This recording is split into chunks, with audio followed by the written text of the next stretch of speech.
Yesterday, we heard some pretty promising and exciting updates on The Batman Part 2. First, which being that filming and production will begin this upcoming March in 2024. So that alone is really exciting. But we also got re-reporting, because of course we'd heard about it previously months ago, but now being brought up again, that Clayface will be featured in this movie. Is he going to be the main villain? We don't know that for a fact, but Clayface will be in The Batman Part 2. And of course, now that we're back to talk about this movie again, this franchise, and specifically with Clayface, what other characters are going to be in here. You know, a lot of the time it's just talking about what villains are going to be in here, but there's some other characters that could show up here, as you can tell from the thumbnail and title of this video.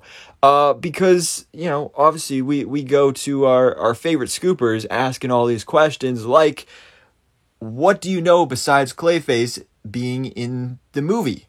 And My Time to Shine, hello. This is who the question was for. Of course, Scooper, who's pretty prolific and pretty accurate, valid most of the time. I report on them pretty frequently on the channel. She responded with, I know Robin is in it. Dick Grayson.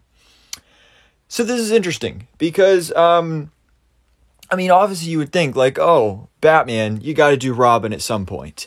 And I know when the first movie came out, a lot of people were like, oh, the sequel, we should get Robin in that one. And I was definitely one of those people, but I didn't think it was very likely. I thought that was a pretty unrealistic wish. And so because of that, since then, I've kind of given up on the idea, and the idea hasn't even slipped into my mind, like, at all. Like, I moved on from that idea, and I was like, oh, that's not going to happen. But now, supposedly, it is happening. We are getting Robin and Dick Grayson in this film, which I think is both good and bad.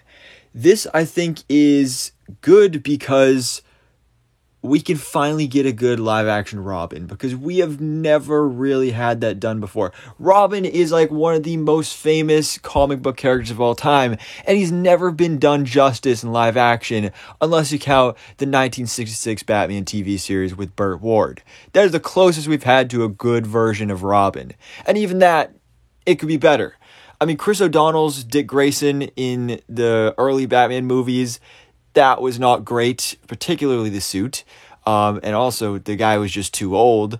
Then we got whatever we got in the Dark Knight Rises with, I don't remember the guy's name. But he was supposed to be set up to be Robin in that film or something like that. That obviously didn't end up happening, or kind of happened, whatever. We did get Dick Grayson in live action in Titans as well, which personally I think was, the suit was beautiful, both the Robin suit and the Nightwing suit. The character wasn't always portrayed the best throughout that series, but that and the 1966 Batman series is pretty much the best we've had for live action Robin. And the character deserves so much better. We deserve a good live-action Dick Grayson. Now we are finally getting that here, and that is something that I'm really excited for. And especially seeing how good the Robert Pattinson Batman suit looks, that gets me really excited to see what we could get from a Matt Reeves universe Robin suit. I think that's really exciting. But again, going back to, is this a good idea, and kind of the other side of things of why this wouldn't work, or why it's not a good idea, is, does it really make sense? I mean, Robert Pattinson's Batman is very early on in his career. The first movie took place in year 2 of his career as Batman. And obviously, you know, with the second movie, there'll probably be a bit of a time jump for sure. But this is still a younger Batman. And so to bring in a sidekick and that mentor role for Batman so early on in his career, especially when Batman is so young himself, I just don't know if that's the best idea. I mean, Robert Pattinson is already a younger Batman. Can you really do a younger Robin without it looking weird? Now, to be fair, this could help motivate the idea of what a lot of people want, is to have an actual child actor Robin, because that's one of the disturbing parts about the whole Batman-Robin relationship, is that Robin is literally a child. Again, whereas you go back to the Chris O'Donnell Robin, he was a full-on adult. So have an actual kid probably teenager, maybe like, man, I don't know, 12 to 15-year-old would probably be best. Maybe 16, 17, somewhere around that, would work as Robin, because then you still have that age difference, and it's still creepy, but I guess, well, actually it's less creepy with Robert Pattinson's Batman being younger, because the whole idea of like a super old Bruce Wayne and then him adopting this child and like forcing him to go fight and, you know, be a superhero and all this stuff, it's a weird idea. But we can make it work here, kinda. But again, it is kind of weird. And also because we know that the Matt Reeves Batman universe is going to be separate from James Gunn's DCU. And we know we're getting a different Batman in that universe.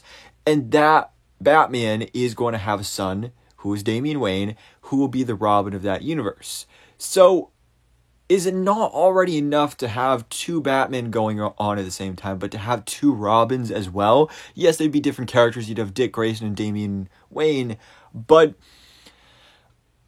when the announcement was made for the Brave and the Bold movie with the DCU Batman and Damian Wayne, one of the strong points I talked about with that is how you can make the DCU Batman, that'll be an older Batman who has the Bat family, who has Robin, who has Nightwing, who has Red Hood, and Tim Drake, and Batgirl, and all those characters.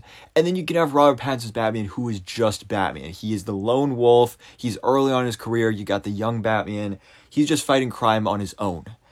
But now if this Batman also has a Robin, then that's less to make this version stand on its own. But then again, if Matt Reeves wants to do this, if Matt Reeves thinks it's a good idea, I know Robert Pattinson wants it, because there was an interview that came out after the first Batman movie came out, where Robert Pattinson was talking about how he would love to have Robin in the sequel. If Matt Reeves and Robert Pattinson think they can do this and make it work, then I'm all for it. I'm really looking forward to getting a good live-action version of Dick Grayson. I'm looking forward to this. I think this would be pretty cool. If you guys have any casting ideas of who could be our Dick Grayson for the Matt Reeves universe, let me know in the comments below. But for now, guys, thanks for watching. Please drop a like if you enjoyed this video, and hit the subscribe button so I keep you up to date on everything that goes on in the DC life.